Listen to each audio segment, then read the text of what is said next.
Welcome back to another episode of Create the Future, a conversation actually to create the future. And my name is Arjan Visser, and today I meet with my friend Mark Appleyard, and we have a talk like the priest and the futurist. So welcome, Mark, in another episode to create the future together. Thank you, my friend. It's always a pleasure. Yeah, it's really, really fun to do this. Like, of course, we have technology nowadays. We get to used to it, but actually, it's so long time ago that we were physically in the same room. I know, too long, too long has definitely been. Yes. So, well, welcome to another episode, and today I want to actually talk a bit around how do we stay creative, how do we fuel our own creativity, and at the same time use it for growing in our future mindset. Right. So when I say staying creative, fueling your creativity, what's the first thing that pops up in your mind? It's a great question. And I think in terms of music, coming from a music background, and for me, one of the things that really jumps out is I remember years ago, a mentor of mine was in front of a piano, and he said, which two of these things are music? And the first, he got his forearms, and he bashed them down on the piano as hard as he could. Bang, bang, bang. And this cacophony of horrible noise came out. And then the second thing he did was then he sat and played a beautiful classical piece of music. And I said, well, it's pretty obvious. The second one is music and the first is not. He goes, well, it's correct, but I want to know why is the second one music? And I said, well, you're playing all the notes in a particular order and there's harmonics that work and resonate. He goes, again, sort of right, but still why? And I said, well, the music, I said, music is mathematics. So there's timing that fits between the notes. He goes, now you're getting onto it. He goes, what makes the music is not so much the notes or even the order of the notes. It's the space that exists between the notes. And that really spoke to me for a second, because as a leader, my life was so busy, so crazy, that I wasn't drawing on pools of fresh creativity. My life was just a cacophony of noise that was so loud that I was masking with noise that perhaps the shallow depth of creativity that existed. And that beautiful scripture, Ariane, out of it's Psalms 46, and we all know it. But it just simply says in verse 10, he says, be still and know that I am God. I will be exalted among the nations. I will be exalted in the earth.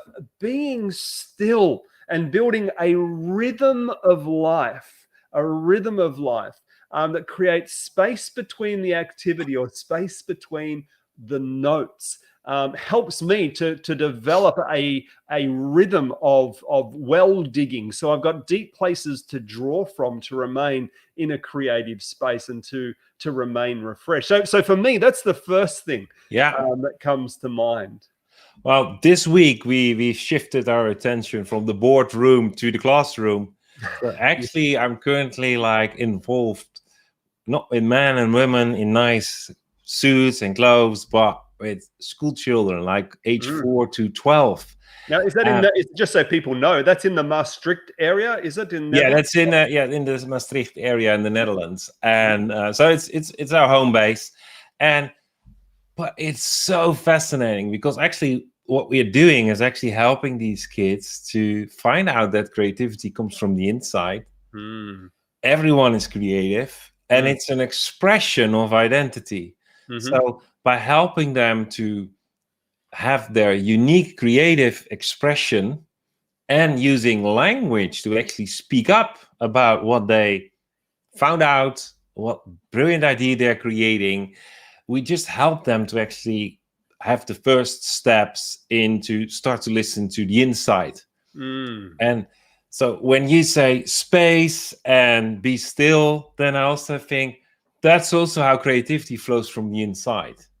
Because it's being still in the sense of, I stop listening to everything that comes from the outside. I stop listening from everyone that thing that's spinning around in my head, and I slow down actually think slow, Yeah. and start to discover, but also beyond that, explore Yeah. what creative solution I could bring up that actually surprises me. Mm-hmm. Like, creativity doesn't create something that you expect. Yep. Yep. It can, but then I would say then you take how well, what's the best way to say? Then I would say you satisfy too early.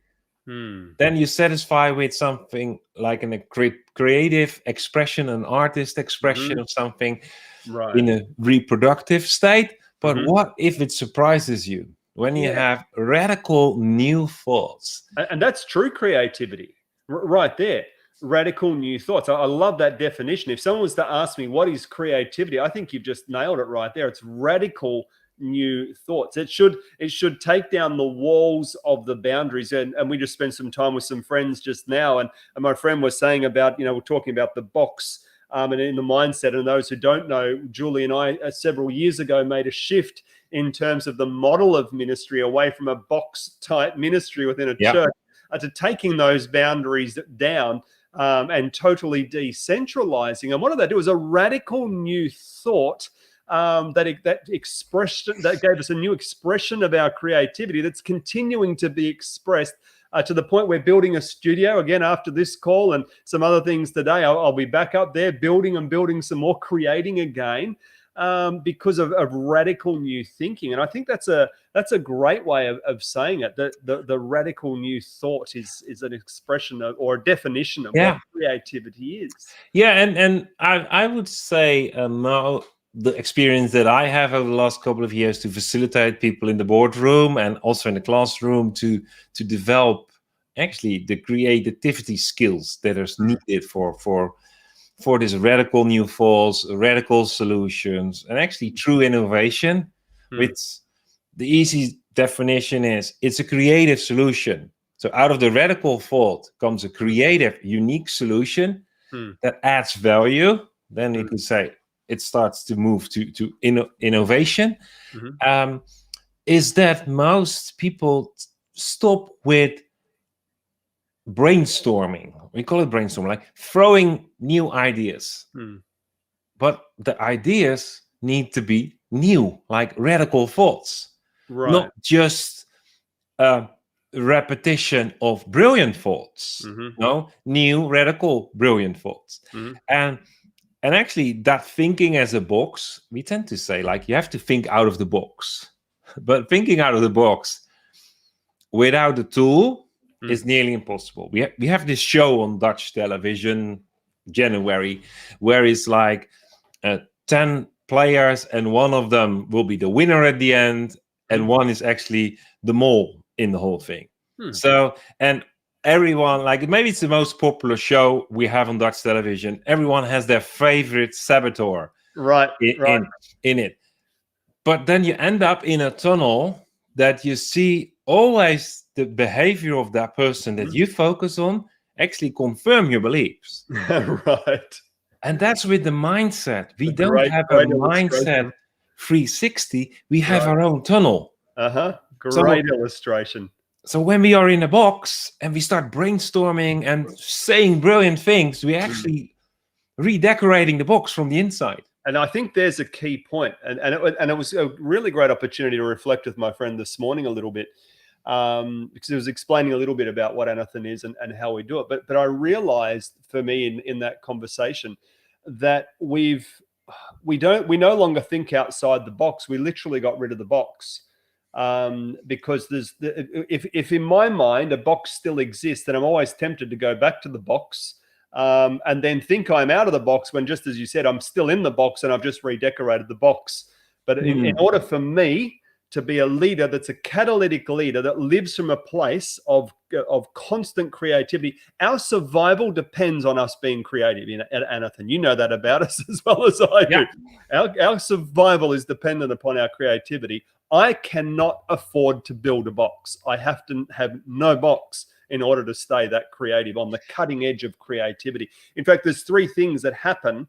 We call it miracle territory here at Anathan, which is a similar kind of a place, because you're constantly in a place where you're comfortably uncomfortable. And I think a process of creativity, we should be is being comfortably uncomfortable. But three things happening simultaneously. First of all, is that there's questions we do have answers to. To say to be creative, it's just blank canvas and there's no answers. No, we know there's a problem that needs a solution. There's so we've got some answers to some questions. But then there's questions we know we don't have answers to. Hence, why we're doing the exercise we're doing. But the third thing that's very important is that we also know at the same time that there's questions we don't even know how to ask yet. We know enough about the tension to know that in this creative process, that there's new questions that are starting to form in our lips that were never there before. And all three things, if they're happening simultaneously, we call that living in the middle of miracle territory, which for me, if we were to frame it in this conversation, is being in the sweet spot of creativity. Yes. Yeah. And if I bring that back to like steps to explain what's happening, like we could say like we want to think outside the box, but that's like opening the lid. But the next step would be like I'm standing on top of the box and I have a 360 perspective, which that's actually the middle step. There isn't a third step, but in that middle step, it is that our brain starts listening to those questions that are on our lips. It's really good to speak them out loud and also explain what the answer is. I really want to encourage everyone to become an external processor because simply your head is too small to do the internal processing for new things. That is truth. Yeah, so we have this rude joke over here in Dutch because we make the distinction between the head of a human and the head of an animal. And the head of the animal, only the horse, you say the same word for head as for human. Okay. So we say when people think too much, we think, let that to a horse because he has a bigger head. So just to think of that, the moment you are internally processing, if you start speaking it out, could be to someone, because to the mirror is a bit maybe simple or doesn't work. You will hear you you hear yourself say things that you've never said before, and that makes a bridge between pillars of information in your brain. Yeah. And that's what's happening. That's actually true creativity starts to flow because you start to combine things that have never been combined before. Right. No, that's. I think that's a great insight. That the need to have trusted people that you can externally process with. Yes. I want to pin this because I want us to come back. I know there's some scripture that we want to dive in here for a moment, but I want to make an observation too from a leadership perspective, and that's for you who are listening as leaders today.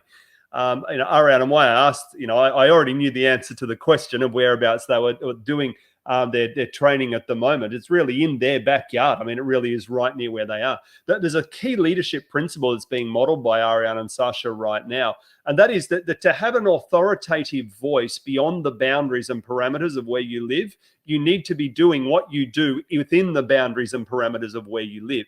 That's where your authority starts to come from. If it doesn't work in your own backyard, it's not going to work on the other side of your country or in another country on the other side of the world. And there's a laziness I've detected over the years in leadership where people suddenly have access to stages and opportunities and book writing and whatever, and they give up on the very thing that got them there in the first place. That is working with the people within their local community, their local business, their local area, and they actually just become an echo of themselves. Again, they build their own echo chamber. They don't have a new creative voice because the backyard is where you're hammering it out on the anvil day after day after day after day to develop the voice. And so I just sort of just jump on that while it's still there. I think you're absolutely right. And I would just build on that. Like we have been locked down over the last year and a half. Travel was hard. So I would suggest that the unlocking starts to maybe start first doing it in your inner circle, within your parameter, before you start flying out again. Like it's an invitation to actually restart, rebuild, reinvent everything, which means including your current authority. Because we love to say like there was an upgrade. Yeah, but that upgrade, if that happened outside your parameter, make sure it's validated inside your Right. parameter as well. You can't sustain it otherwise. Exactly. House of cards. And like people say, okay, isn't the classroom different than the boardroom? Well, I had that question in leadership. Is working with a CEO or someone who's homeless different? We tend to say yes, but I would say no. Because the intuitiveness that we try to find as a director of a big corporation was already there when we were 4-year-olds. So working with 4-year-olds, with 12-year-olds, 25-year-olds, CEOs, people that are in retirement, it's the same thing. Right. It's being creative, makes you human if you start to express it in the context of other people. Yeah. No, that's good, my friend. You're right on it, and I just honor and respect the fact that as someone who knows you well and deeply, you and your partner in crime, you guys, you do it so well. You work really hard in your local area and with people that are close by you, and that is, I think, one of the reasons why your authority stands the test of time. And I just use that to illustrate to others to, hey, get back to your roots, get back to what you were doing, hone it out in your own backyard. And really make sure that you've got a voice and that you're not just an echo of yourself of when you were a voice once long ago, because there's no shortcuts to this. So now I want to transition from that. I want to jump straight on to one of my favorite books, the book of Philippians. You and I had an opportunity to just have a bit of a catch up. We were up in the mountains there last week and we were going to broadcast then, and the internet was terrible, all that kind of stuff. But we were talking a lot about this Philippians chapter 3. And particularly around 14. And I love Philippians. It's well known as the book of joy. If you haven't been a student of Philippians, become a student of Philippians in an age where we've got no news but angry news. Fill your head with joy. Get into Philippians. It's such a powerful, powerful book. But the Lord's been speaking to you through that. Unpack that a little bit for us, mate. Well, just go a little bit back to the bridge. Like I said already, we tend to think in a tunnel, and that's actually the third step of that, of like thinking outside the box, standing on top of the box, and then letting the box go. And we call that in creativity, we call that floating. So you start to float and your ideas freely start to flow. You have to disrupt that tunnel. You have to make sure that you meet someone that disrupts your tunnel, just introduces a mental pause so that your ideas can to start floating outside of your tunnel. Going back to Philippians, I think Philippians 3 verse 13, 14, 15 talk about that future mindset that I love to talk about. It's in my language, a future mindset is a way of living, pursuing with passion and purpose to understand who I can become. So I'll repeat that. It's a way of living to pursue with passion and purpose to understand who I can become. And this Bible verse talks actually about like stop thinking and doing what you always tended to do. And start, I would nearly say, mentally chase what you sense that is inviting you to step up to the call in your life. And then it ends with this verse, because that's a mature way of thinking. Amen. And that only works when you start discovering and using your creative skills, your creative talents. Because stepping up, instead of, which means moving forward and upward to what your call is, and letting go what is actually what you're currently focusing on. That is what we talk about when we say it's not only think outside of the box, but start thinking without a box. Right. Let go. There is a let go. There is a dying of yourself. There's the key right there, because I want to now take us back to just a few verses before them, which, as you know, is one of my oddly favorite scriptures, because normally it's the, I know what plans he has for you to prosper you, and da da da da da, and they're great verses. I love those verses, hang on to them well. But one of my favorite verses is one of the verses people tend to shy away from, and it's found in Philippians 3:10, and it says this, or Mark's paraphrase of it. I want to know Christ. I want to share in the power of his. I want to know Christ and the power of his resurrection. I want to share in the fellowship of his suffering, becoming like him in his death. He used the word becoming. And that's a very important word. There's the futurizing. It's what I'm becoming, but it's becoming like him in his death. And it's, I want to know Christ. I want to know the power of the resurrection. So there's the victory for living in there. But I want to share in the fellowship of the suffering. I actually think if I look at people who truly live a creative life, they have the courage to go into the midst of their suffering and their pain, meet Jesus there, and out of that place become fully alive. It's a paradox. The kingdom is always a paradox. And this paradox of becoming, this paradox of finding and being found, is found in the place where we would least tend to think that we would find it. And that's in the midst of our suffering and meeting him there. And the more courageous a believer I find who's willing to confront the realities in the midst of their pain, I guarantee you they're the people that are some of the most creative that you will learn to discover. Yeah, and actually, talking about a paradox, I also think you can flip it. Because you can also say, if I want to have a creative new thought, I leave the place of comfort and I go into the place of letting go, which feels like dying of yourself, because something has to go of your ego. Something has to make space, to bring back the word space, so that something new can be born. Like a new thought is something that's born, but that first needs some space to actually be born into. Beautiful. So when you can say, okay, I am in suffering, something great will be born out of it. But I would say it's also, I'm really comfortable. I go and find the place of suffering. So I make sure something goes. Yes, it's disruptive. And I will make space. So I anticipate on something that will be born out of it. Absolutely. I know this is, I think we're talking about something that needs to be spoken about a lot more. This is one of the true places of sustainable creativity, is not living a life that is completely pain-free, but in fact, actually using the pain as the catalyst for creativity. And we use it that way by choosing to meet Jesus in the middle of it.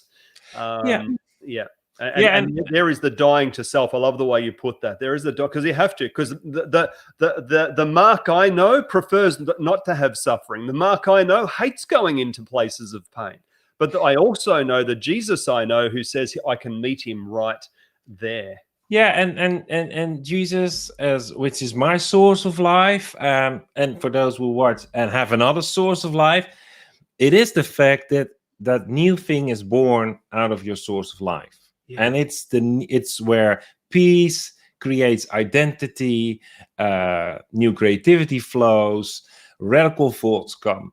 And that place means, and dying of yourself, to explain it a little bit, dying of yourself is actually the battle between what your ego knows that you're good at, which is actually all your wisdom, which is actually the patterns that you've recognized in the past over settings and situations that happened, and that you're really good at in reusing again. So that's algorithms, patterns, all those things. So nothing wrong with ego, unless it tries to compete with the place where you're actually want to do something new, and you want to do something that you have faith for because you have hope. Which is getting close to, you've imagined something, and now you have imagined something and you have past experiences. And that battle, you have to actually let go your pride, your wisdom. So that's the sacrifice you make. You let die something of you to make space, which could be the thing that you received amazing awards for, that you had your past business successes. If you plot it on a business, it could be even your cash cow.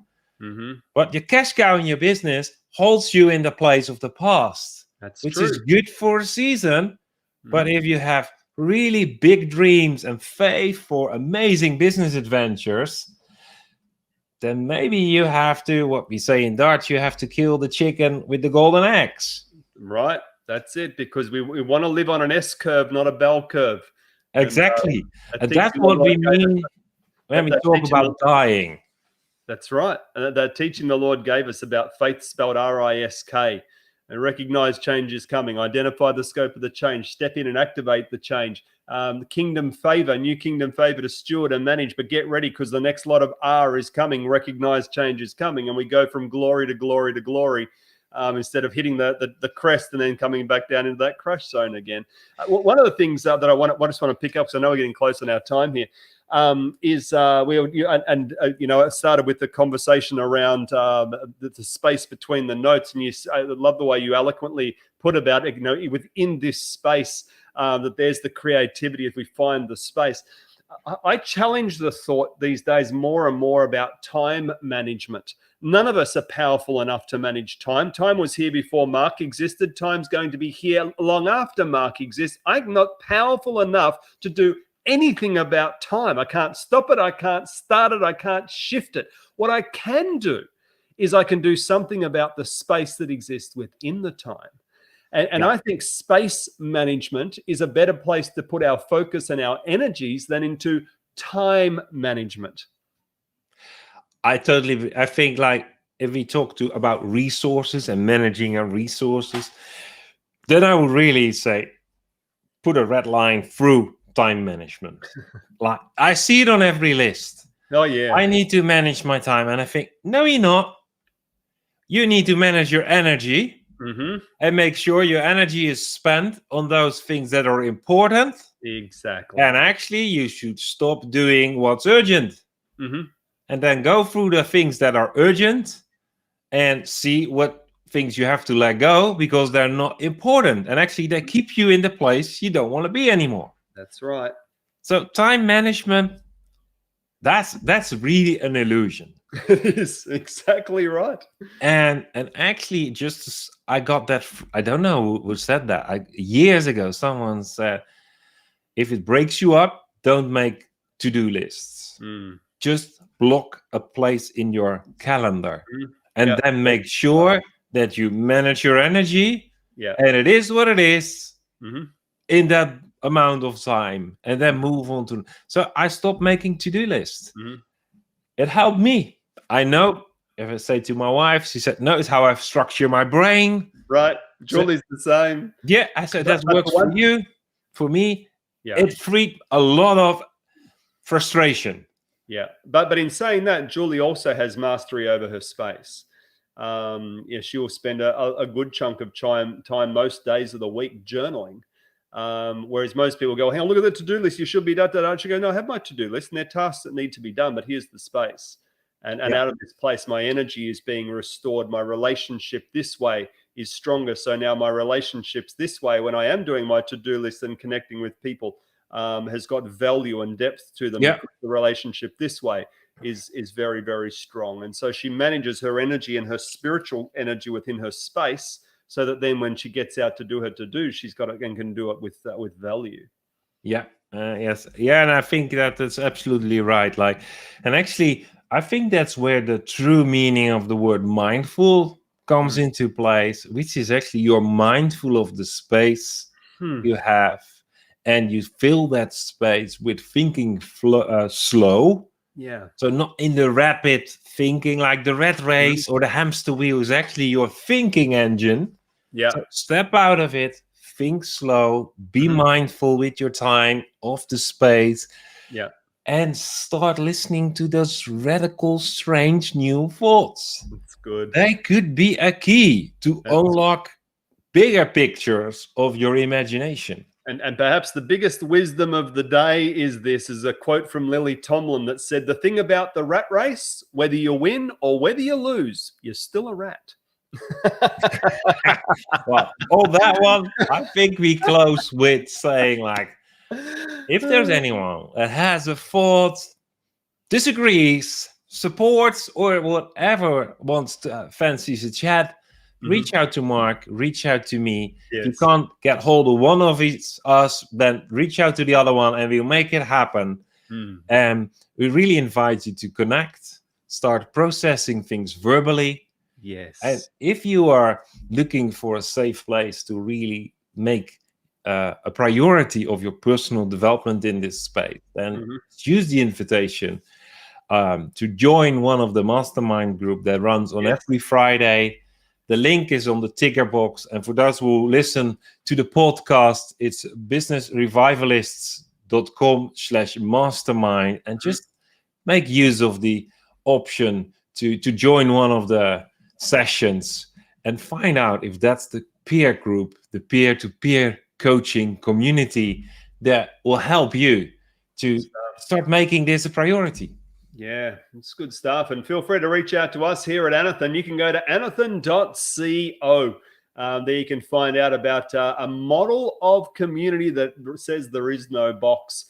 We'd love to connect up with you on that. And also for business executive coaching, we've been active now in over 20 countries around the world, helping business leaders all across, from startups right through to major multi-billion-dollar companies, helping to hear, to think, speak, and live on earth as it is in heaven. So anathan.co, you can take a look there, or you can email us at info@anathan.co. We'd love to have a conversation.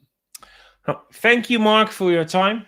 A pleasure. Thank you, my friend. It's only 6 days too late, but we made it. We did. Yes, we did. Determination. Yes. We will be back in August. And looking forward to catch up in another conversation to create the future. And for now, I just say thank you. Blessings, guys. We'll see you next month. Bye-bye.